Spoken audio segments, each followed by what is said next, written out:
Olá, pessoal que está nos acompanhando pela página do Brasil de Fato. Eu sou a Michele de Mello, correspondente aqui do Brasil de Fato, aqui em Caracas, Venezuela. E hoje tenho aqui duas acompanhantes especiais, duas convidadas especiais, justamente para a gente conversar sobre a conjuntura do país e sobre as eleições legislativas que aconteceram nesse último domingo, que é o assunto do momento. A gente fez uma cobertura especial, inclusive, quem quiser acompanhar um pouco mais, saber mais detalhes, pode entrar aí na nossa página e conferir todos os detalhes. É aí que eu tenho comigo Ana Moraes, militante do MST, do Movimento das Trabalhadoras e dos Trabalhadores Sem Terra do Brasil, que veio como observadora internacional e está aqui em Caracas. Ana, obrigada por estar com a gente.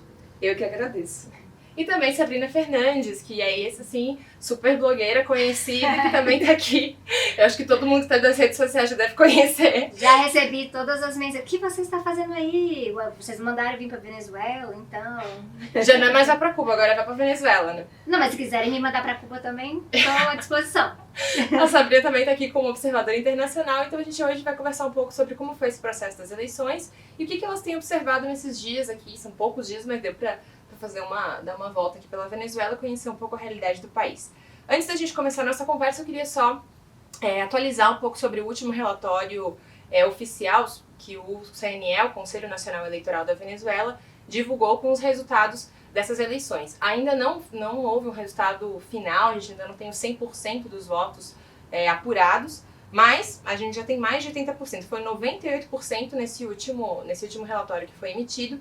Então, com 98% da apuração, agora sim, o CNE, o Conselho Nacional Eleitoral, confirmou que foi um total de participação de 30,5% do eleitorado, participação de 6.251.000 votos válidos, né, eleitores, no universo de pouco mais de 20 milhões, 20.710.000 eleitores. Então, a gente teve aí uma participação de 1/3 das pessoas que estavam aptas para votar.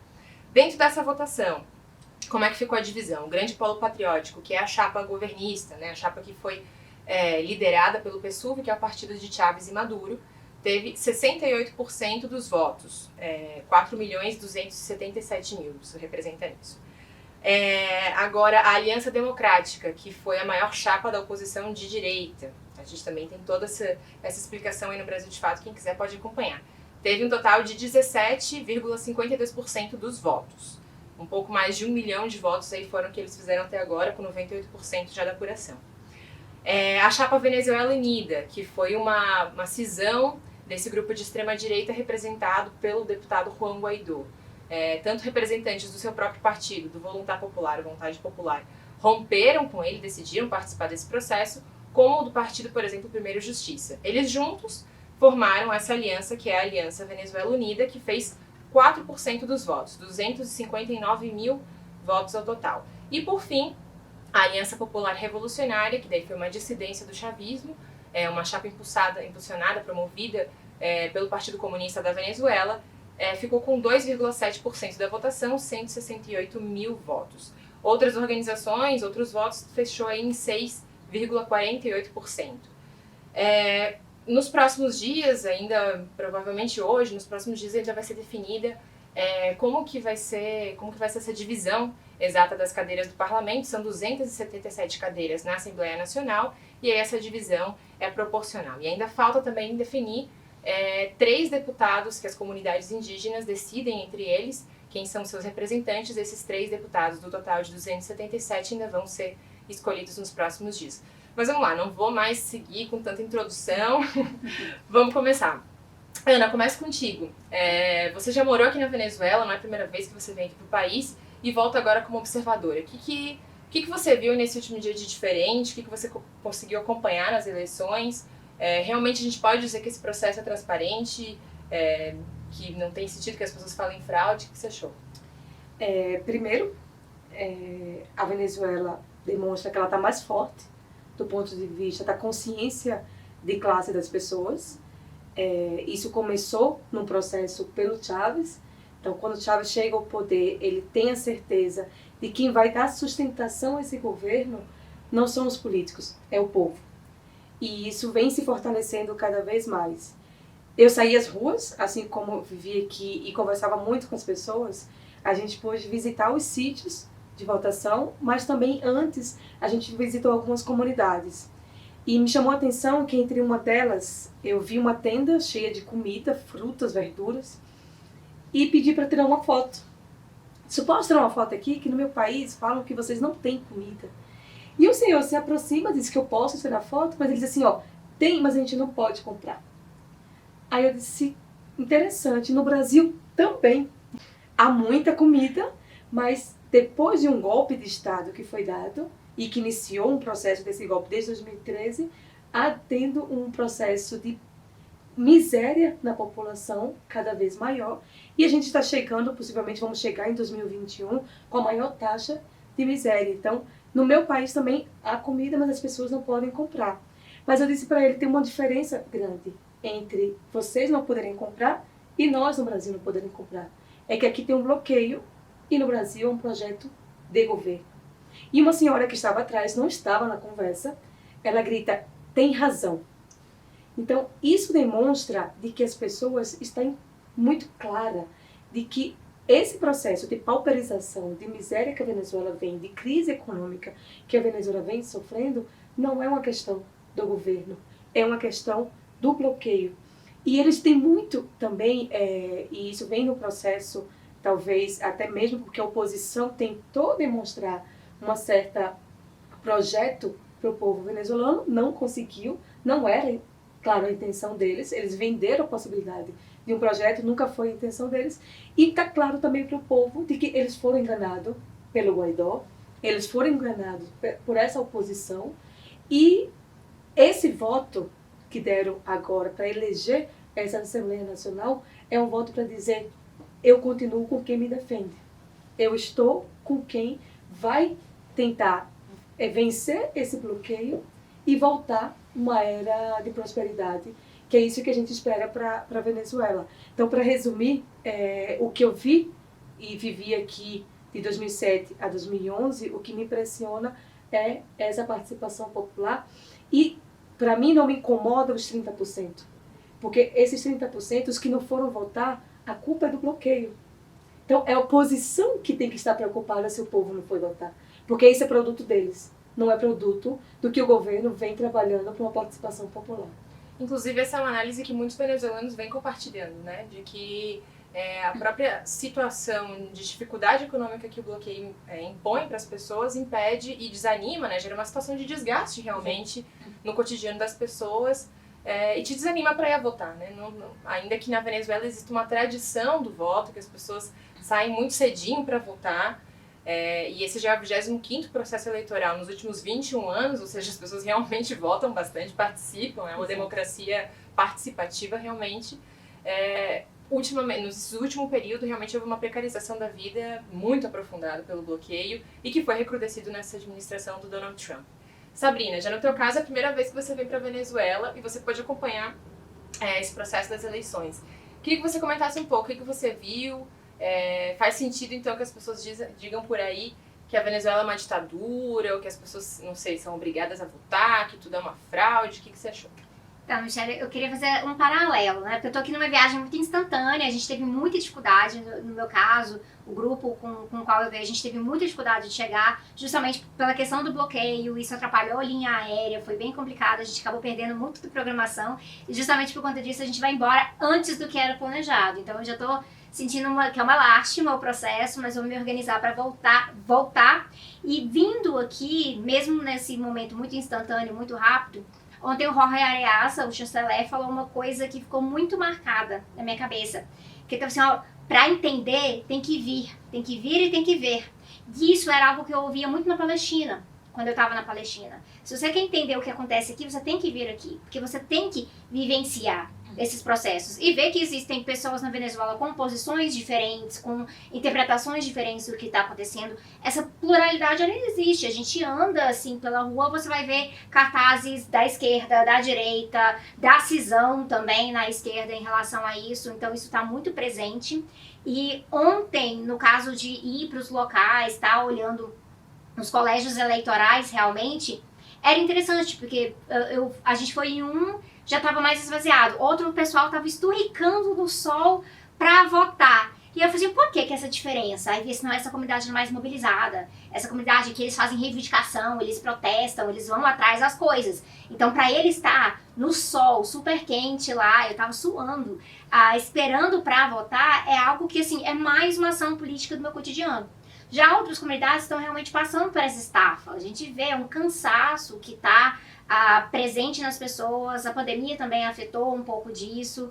Essa perda do poder aquisitivo é algo que vai afetar muito, e aí se torna necessário a gente poder virar para o Brasil, para as pessoas no Brasil, e parar para compreender como que todos esses processos eles também são históricos. Então não dá para você falar assim, isso é uma democracia, isso é uma ditadura, sem entender os contextos políticos realmente em que as coisas estão inseridas, e também sem olhar como isso é a cara da América Latina. A cara da América Latina. Quando a gente olha para a história da Venezuela, mas também olhando para todos os países ao redor, inclusive a nossa, o nosso continente ele é marcado por golpes militares, de cunho imperialista, e também de quando você tem uma esquerda no poder, eles fazem o possível para diminuir a intensidade da democracia, para fazer chantagem, para pressionar. Então vai criando crises cada vez, né, perrengue mesmo, das pessoas passarem perrengue, e eu acho que um dos grandes objetivos dessa história inteira é que se você tira essa credibilidade para fora e ao mesmo tempo vai fazendo as pessoas sofrer dentro, aí eles acham que então o pessoal vai ceder, o povo vai ceder e vai entregar de novo para os imperialistas. Então essa é uma das ideias por trás desse processo inteiro.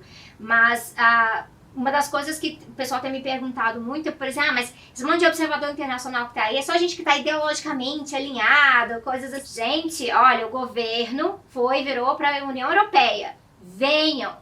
Virou para a ONU. Venham. E aí, por exemplo, algumas organizações falam assim, não pode, porque eles não estão aceitando mudar o calendário eleitoral. Então, não é viável para a gente ir nesse calendário eleitoral. As eleições são marcadas. Elas são de 5 anos. Então, estava na hora de acontecer. Mas eles usaram essa desculpa na hora de fazer observação nos Estados Unidos, na eleição nos Estados Unidos? Não. Então, eles usam desculpas aqui. E aí, se o Maduro tivesse, se o governo tivesse falado, a gente vai adiar as eleições, porque o calendário, pandemia, coisa assim, e aí eu acusar ele de estar adiando as eleições. Então, as narrativas são tensas. Ia ser uma ditadura justamente porque não está querendo celebrar a eleição, né? Exatamente. Não tem salvação. Eu acho que isso é fundamental. Essa data era uma data constitucional, né? Assim como no Brasil, se a gente tivesse, ou seja, a gente adiamos as eleições por um período nesse ano por conta da pandemia, mas se tivesse adiado de um ano para o outro, certamente isso também não seria aceito socialmente, nem dentro do nosso país e acho que nem internacionalmente, né? Mas acho que uma outra coisa que eu acho que é importante também a gente destacar, que eu queria que vocês comentassem um pouco. Eu, trabalhando, né, cobrindo o evento, cobrindo as eleições, percebi também como existe muita transparência nesse processo, assim, pelo menos eu, estando credenciada, né, aqui nos ministérios, no Conselho Nacional Eleitoral, pude entrar em todos os centros de votação que eu quis entrar, acompanhar todo o processo. As pessoas muito gentis. A gente pedia, posso tirar foto aqui, posso conversar com quem tá na fila? Pode, fica à vontade, ninguém restringiu nada. E eu acho que isso é fundamental, né? Porque mesmo que viessem pessoas aqui de oposição, você não tem como saber se a pessoa é de direita, se ela é de esquerda, se ela não é. Ninguém tá te perguntando, né? No ambiente eleitoral, ali no colégio eleitoral, mas você é de direita, você apoia o governo? Então você pode entrar. Se você não apoia, você não pode entrar. O que eu acho interessante é que, primeiro, há um discurso e vazio. A fraude. Qual é a fraude? Eles têm que mostrar que fraude é. Porque fraude por fraude, a União Europeia e muitos países aceitaram um presidente que não existia. Fake. Então, a gente tem que falar de fraude, mas eles têm que dizer qual é a fraude dessas eleições. É ir contra a Constituição? É dar golpe? Porque se não houvesse essas eleições agora, seria um golpe à Constituição. Você falou agora do Brasil. O Barroso ali, quando decidiu que poderia adiar por alguns dias as eleições, mas que jamais pular de um ano a outro, porque a Constituição brasileira diz que ela tem que acontecer naquele ano, mas aí o Brasil diz que a Venezuela tem que mudar de um ano para o outro. Então, a gente está querendo colocar a Venezuela como se ela fosse um fantoche, um quebra-cabeça que eu decido quando coloco a peça e quando retiro a peça. Então, a gente primeiro tem que respeitar. Então, é um processo de respeito à soberania dos povos. Segundo, eles têm que falar qual é a fraude. Porque a Venezuela, claro, o espaço aéreo está aberto, mas as empresas que não querem voar até a Venezuela. E quem quis chegar até aqui para ser observador e observadora, teve total espaço pelo Conselho Nacional Eleitoral. E outra coisa é, para além da institucionalidade do Conselho Eleitoral de nos receber, de estar aberto, então foi super isso, o lugar que você quis entrar, que você perguntou, as pessoas estavam disponíveis, as próprias pessoas nas filas queriam conversar com a gente, sim, elas tinham interesse e eram críticas. E agradecem que tem gente de outros países aqui, impressionante. Exatamente. Quando eu falo com o do Brasil, nossa, obrigada por estar aqui, por acompanhar esse processo. E a ontem eles falavam política... muito, ai, você é de onde? E você é de onde? E você é de onde? Então, assim, então tem pessoas realmente vindo, assistindo, acompanhando. E a clareza política que tem, que elas estão muito chateadas. As pessoas estão muito chateadas. Mas elas estão claras e têm um processo de saber qual é o inimigo, porque elas dizem assim, a gente está num processo de pandemia. E a gente tem um bloqueio que está matando pessoas aqui. E é por falta de comida, é por falta de medicina, é por falta de gasolina, um país petroleiro como é a Venezuela. Eu, quando morei aqui, a gasolina custava centavos. Centavos. Hoje tem que fazer filas. Então, é um processo de que é muito engraçado. A gente tem que estar debatendo se tem fraude na Venezuela. A gente tem que estar debatendo a porcentagem que foi votar, quando, na verdade, a gente tem que estar discutindo aqui por que o espaço aéreo não tem voos para cá. Por que as medicinas não chegam até aqui? A reclamação que as pessoas faziam na fila é que elas têm poder de compra, elas podem ter poder de compra. Esse governo pode dar subsistência a essas pessoas, ao seu país, mas falta derrubar o bloqueio. Então, a gente deveria estar aqui discutindo que os Estados Unidos impõem bloqueios a países como o Irã, como a Cuba, como a Venezuela, em um período de pandemia. Primeiro, é dizer, nem deveria estar com sanções. Segundo, em um período de pandemia mundial, você está tendo sanções. E um país como o Brasil, a gente está com mais de 76 mil pessoas mortas. A gente tem um governo que não criou as condições necessárias como a Venezuela criou. Outro fator, certamente, para não adesão maior das pessoas na votação, é que aqui teve isolamento social. Restrições seríssimas de isolamento. Então, isso também fez com que as pessoas não quisessem se arriscar nesse momento que de uma certa abertura que tem hoje, né, para o comércio, para as pessoas saírem, porque elas querem se resguardar da sua vida. Mas a gente não tem isso no Brasil. A gente não tem isso como parte do governo. E o resultado está aí, né? Enquanto no Brasil a gente tem milhões de casos confirmados, aqui a gente tem pouco mais de 100 mil casos confirmados e menos de 1.000 pessoas que faleceram. Obviamente, a gente gostaria que ninguém tivesse falecido, que ninguém tivesse infectado. Mas é claro, os números são reflexos das políticas que foram adotadas ou não, e isso considerando exatamente o que você diz, um país bloqueado, com muito mais dificuldade de ter acesso a qualquer tipo de medicamento, a testes, e que, no entanto, né, todas nós, a gente está aqui sem máscara e tal, porque todas fizemos a prova PCR, sabemos que demos negativo, que nós estamos enviaram cotonete no nosso cérebro, então a gente está aqui por conta disso. Ou seja, teve todos esses cuidados sanitários também para receber as pessoas e dentro dos locais de votação, né? Exato. Tanto que eles fizeram ensaios, né? Ensaios eleitorais antes do dia 6 de dezembro, que foi ontem, justamente para as pessoas verem, se acostumarem como é que vai ser o processo eleitoral sob a pandemia. Esse vai ser o distanciamento, quando você chegar, eles vão colocar álcool na sua mão, você não vai entregar o seu documento diretamente para a pessoa que está na mesa, para a pessoa mesária. Você vai colocar num lugarzinho, ela vai ler por lá, para poder evitar o contato o máximo possível. E isso a gente acabou vendo exatamente dessa forma ontem, né?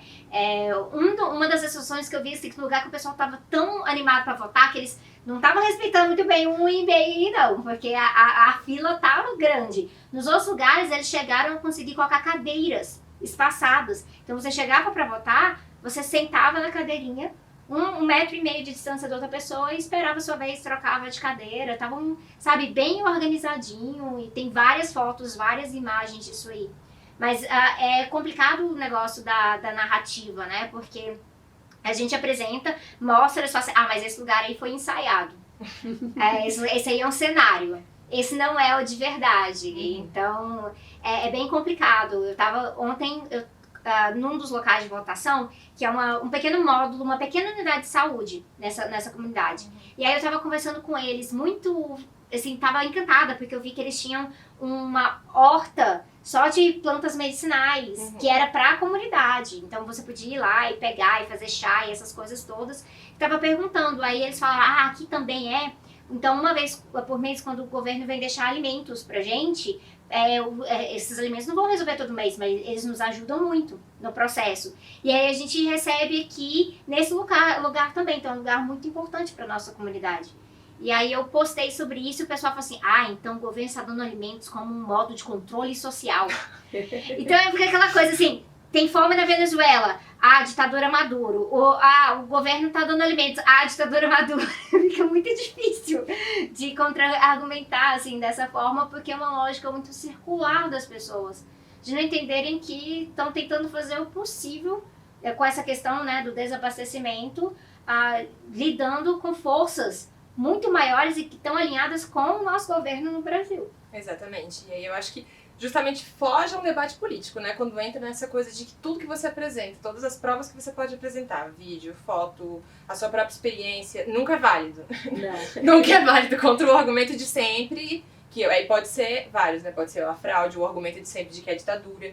Enfim, para terminar aqui dos detalhes aqui sobre o esquema, sobre o aspecto eleitoral, o sistema eleitoral da Venezuela também, que eu acho que é outra coisa importante que as pessoas saibam, que a Venezuela foi um dos primeiros países da região a automatizar todo o sistema eleitoral. Uma coisa que, por exemplo, a gente acabou de ver as eleições dos Estados Unidos, a maior potência do mundo. Terminaram de contar papel? Eu não chequei recentemente. E ficaram aí semanas contando seu resultado, porque ainda é no papelzinho, discutindo se o voto por correio era seguro, se não era seguro, se ia ser fraude, se não ia ser fraude. Quando aqui não, no mesmo dia da votação, na madrugada da votação, já teve um primeiro resultado prévio. O CNE, né, a autoridade, o Poder Eleitoral, continua atualizando. E eu pude acompanhar, inclusive a gente fez uma live pelo Brasil de Fato, o tempo de votação, né, o tempo da pessoa terminar de votar, durava cerca de 7 segundos. Assim, era super rápido o tempo de você estar ali na máquina. Justamente porque é isso, tem biometria, então não tem essa de que a pessoa vai votar 2, 3 vezes. Não, tem biometria.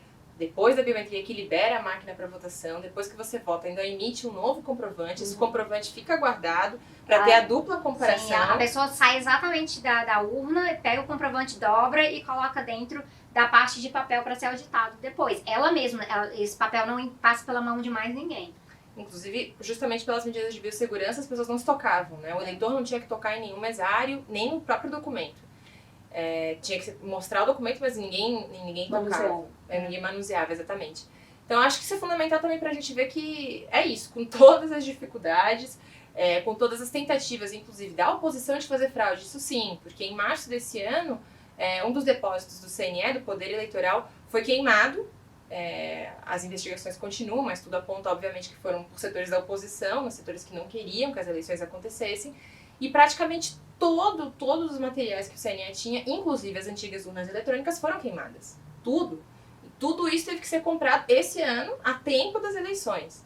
Então, acho que mais uma vez é uma prova, primeiro, né, da vontade de realmente defender a democracia no país, da vontade de que as pessoas possam exercer essa democracia participativa no país, e de todos os movimentos hercúleos aí que o Estado venezuelano tem feito, apesar do bloqueio e apesar de todos os boicotes internos, né, dessa oposição interna, para impedir que exista alguma vida tranquila, uma normalidade democrática no país.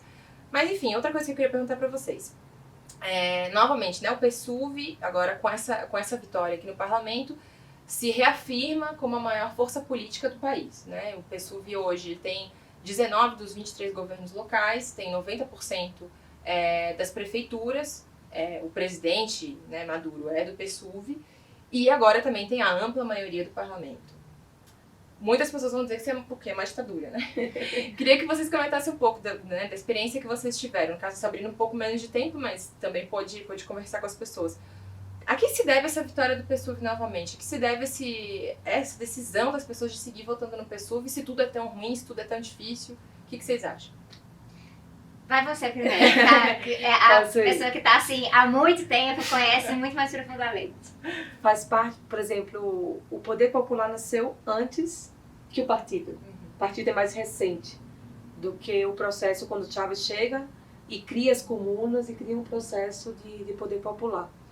Mas indo votar, voltando aqui à Venezuela e acompanhando o processo de votação, o que eu pude perceber, a gente acompanhou a vice-presidenta na votação e chegamos, acho que umas meia hora antes que ela. O centro ali na frente, que não estava aberto ainda, abria às 7 da manhã apenas, estava cheio de jovens. E eu estou falando de juventude, saindo da adolescência e entrando na juventude. Ali entre os seus 13, 14, 15 anos. E em festa. E era a juventude do partido. A gente se aproximou deles e delas, perguntamos, e disseram, somos a juventude do PSUV. E estavam ali de forma organizada, ajudando as pessoas a votarem, a manterem o distanciamento e fazendo festa. Então, o que dá, certamente, essa força para o PSUV é esse processo que ele está nos bairros. Não é um partido, como muitos, tanto no Brasil, da direita, como aqui também, que é um partido de cúpula.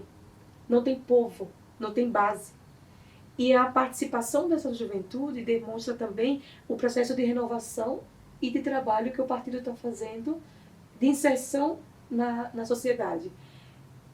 O da direita não vai ter, porque não vai para os bairros, não ocupa os espaços, não conversa com a gente, não faz um processo de organização. E outra coisa que, inclusive eu não sei se o Brasil de fato vai ter esses números, mas certamente terá mais na frente, eu li em um dos meios de comunicação daqui que a votação maior foi de mulheres. Então, o maior número de quem foi votar foi de mulheres. As comunas são ocupadas também por mulheres. A maior parte delas que tem liderança são as mulheres. E Chávez, sempre que chegou no poder, uma das coisas sempre que ele disse foi isso, que essa revolução será feminista, ou ela não será. E a gente percebe que isso tem sido possível porque a maior participação na comunidade tem sido dessas mulheres. E isso que nos dá também a certeza de que esse processo ele vai ser muito mais vitorioso para frente, porque está buscando a participação social e com protagonismo, e não é nem só um protagonismo, é que o processo da inserção e da mulher dentro desse processo foi desde o princípio, foi desde o início dele, e você certamente, não sei qual vai ser o número de parlamentárias, mas certamente teremos um bom número e uma boa atuação dentro do parlamento. E uma outra coisa é que também dentro do processo produtivo das comunas são as mulheres que estão à frente. Então a gente pôde visitar projetos de padarias, projetos de hortas medicinais, em que quem estava à frente também eram mulheres. Você, Sabrina, o que você acha? Por que o PSUV continua tendo a preferência da maioria das pessoas nas urnas? Essa questão do enraizamento social, né? Porque a gente vê a questão, quando se fala de Chávez tem um simbolismo muito forte das pessoas que viveram o momento levante com Chávez, os golpes, todo esse processo, entendendo o que Chávez oferecia no sentido de tá na sua mão, vocês vão fazer. Eu até entrei numa discussão recente sobre isso, porque falava assim, mas você está falando aí de uma comuna, de moradia popular, em que aí eles mesmos tiveram que construir, planejar. Isso é obrigação do governo. Então, assim, é uma perspectiva muito diferente do que é poder popular, do que é democracia. Porque eles falam com muito orgulho. A gente planejou isso aqui. Esse projeto é nosso. Foi construído com as nossas mãos. E reivindicado por eles. Completamente. E aí é uma questão, né? Porque vai ter o programa, né, de vivendas e tudo. Mas você vê uma diferença concreta nos projetos que foram feitos. Entrega para uma construtora fazer. E aí entrega para as pessoas. E no que foram feitos pelas pessoas auto-organizadas. Então, essa questão da auto-organização, mesmo com todas as dificuldades hoje, mesmo com todos os conflitos internos, porque a gente precisa falar disso, a esquerda aqui, ela tem os seus conflitos, tem a sua fragmentação, inclusive espero que a questão assim, PCV, PSUV se resolvam a partir da prática mesmo, mas com isso a gente vai vendo que o objetivo geral da esquerda é a construção do poder popular.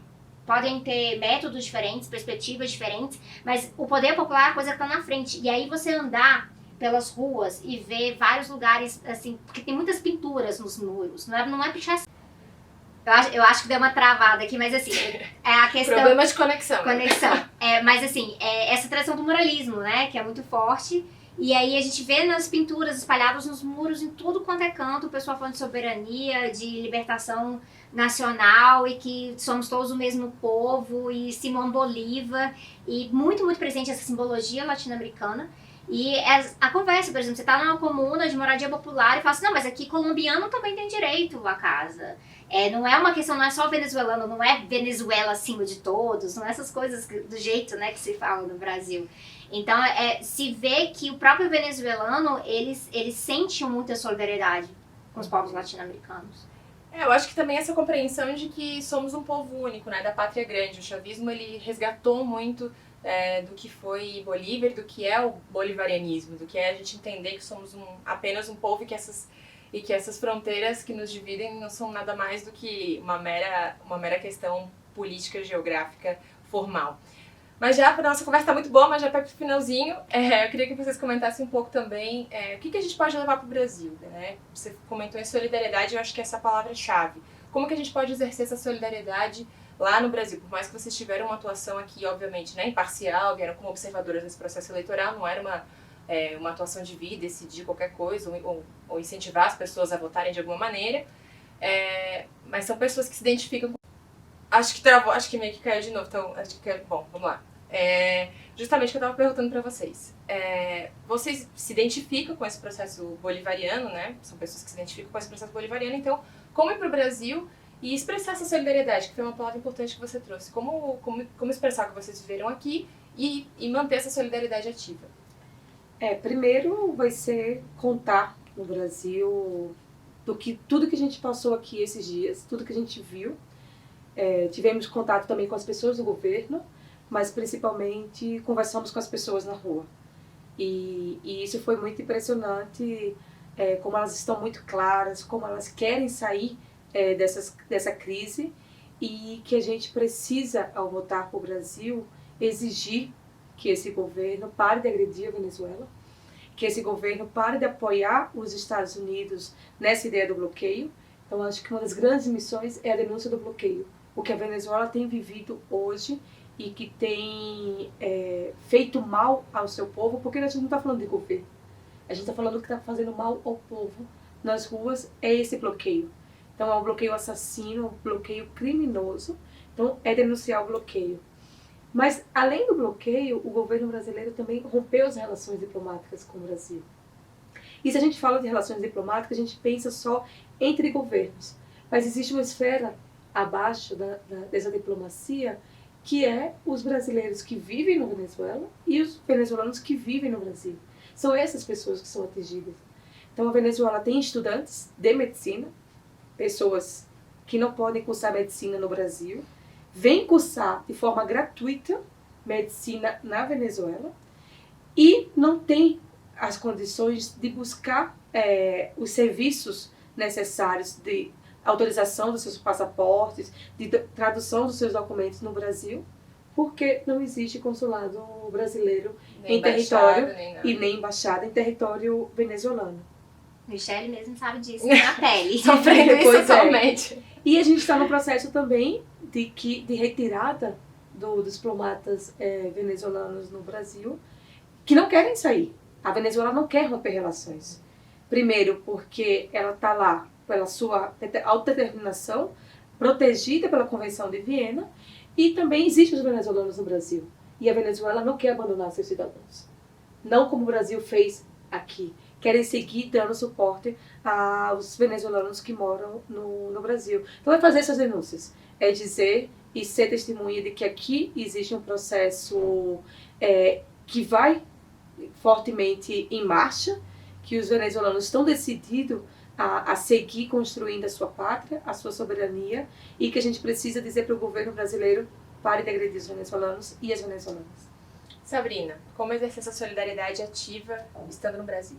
Essa denúncia Essa denúncia do bloqueio, ela é fundamental, não só no Brasil, mas em todos os países, no mundo inteiro, porque o que os Estados Unidos apronta em vários lugares, isso tem consequências. Então a gente sabe, por exemplo, o hospital precisa ter uma máquina de tomografia que está estragada e aí não consegue a peça, porque a empresa que faz a peça não pode comercializar com a Venezuela. Então, assim, são coisas que afetam o cotidiano das pessoas mesmo. E se o processo bolivariano ele é tão ruim assim, se ele é esse absurdo inteiro que eles dizem que é o inferno na Terra, por que as sanções? Tira as sanções e deixa ruir.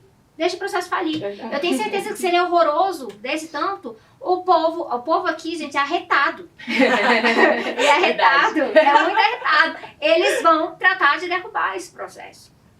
Então tem essa questão. Mas, para além disso, o povo venezuelano é muito solidário com a gente. Então, fala assim, porque nossa, vocês estão sobre Bolsonaro, né? Nossa, coitado de vocês. Então, assim, a situação que eles estão passando aqui, e eles preocupados com a gente. Eu acho isso impressionante. Então, assim, muito solidário. E essa solidariedade deles com a gente também demonstra as coisas que eles também têm a nos ensinar. Os processos de auto-organização popular, social, que são fundamentais para a gente expandir a nossa democracia. Porque a gente já vive um processo de desdemocratização, que é o que está acontecendo agora no Brasil, mas também nunca tivemos democracia plena. É um país de capitalismo dependente, muito afetado pela geopolítica em si. Então tem muito que a gente pode aprender para a gente levantar o nosso poder popular no Brasil. Então é uma relação realmente de reciprocidade. Tem muito, muito potencial nisso aí.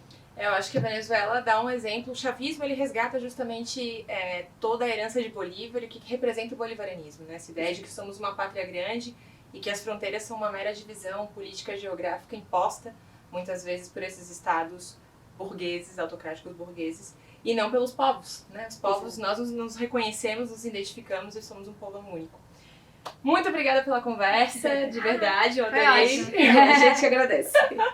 E vocês, muito obrigada por nos acompanhar, obrigada por seguir aqui o Brasil de Fato nas nossas redes sociais. Continuem acompanhando o Brasil de Fato. A gente vai continuar com muita informação, não só sobre a Venezuela, mas também sobre o Brasil e outros países da nossa América Latina, da nossa pátria grande, e sempre com essa perspectiva, com a perspectiva dos povos. Até mais, gente. Obrigada. Até mais, pessoal. Tchau, tchau.